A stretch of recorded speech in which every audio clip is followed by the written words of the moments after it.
Nagpapahalaga sa karunungan daw ang nagtulak sa isang librarian para mangolekta ng libo-libong mga librong ipinapamahagi sa mga eskwelahan sa Taguig City.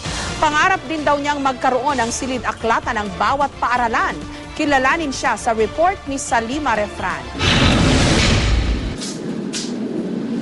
Sa mahigit 3 dekadang pagiging librarian ni Lito Carpena, araw-araw siyang napaliligiran ng mga libro. Sino nga naman na mag-aakalang noon ay ayaw niya sa mga ito? Nung nag-start lang magtrabaho sa UST Library, doon po nagsimula yung paggusto ko sa mga libro, pagbabasa. So hindi po talaga kayo mahilig magbasa noon? Hindi po. Ang pagmamahal na ito sa karunungan, gusto raw niyang ibahagi sa mga residente ng lungsod ng Taguig. Pero hindi ito naging madali. Out of 34 public schools, 6 lang po ang may library. Our Taguig City Public Library, for record, in existence na po for 1979. Kaya lang nung dumating po kami dito, para siyang bodega. Hindi niya po masasabi siyang library. Sa tulong ng ilang kaibigan, sumulat si Lito sa iba't ibang organisasyon. Isa sa mga tumugon, ang non-government organization na Children International Philippines Incorporated. Matapos ang halos 1 taong negosasyon, dumating ang isang container van ng mga libro mula pa sa Amerika. Halos 20,000 libro tungkol sa iba't ibang paksa ang naipamahagi sa iba't ibang eskwelahan sa Taguig. Isa na rito ang Our Papa High School.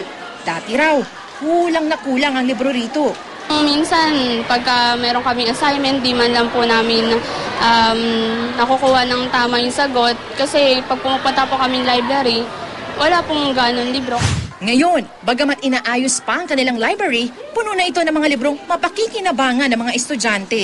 Ngayon na nadagdagan yung books, mas na maraming nagagamit yung mga bata, marami sila nakukunan na reference book. So, mas malaking tulong talaga. Malaki pong tulong sa amin yun.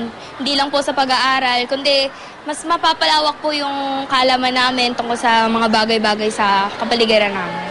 Bagamat tagumpay na sa kanyang proyekto, gusto pa raw ni Lito na maturuan ng mga guro tungkol sa tamang pag-aayos ng mga libro.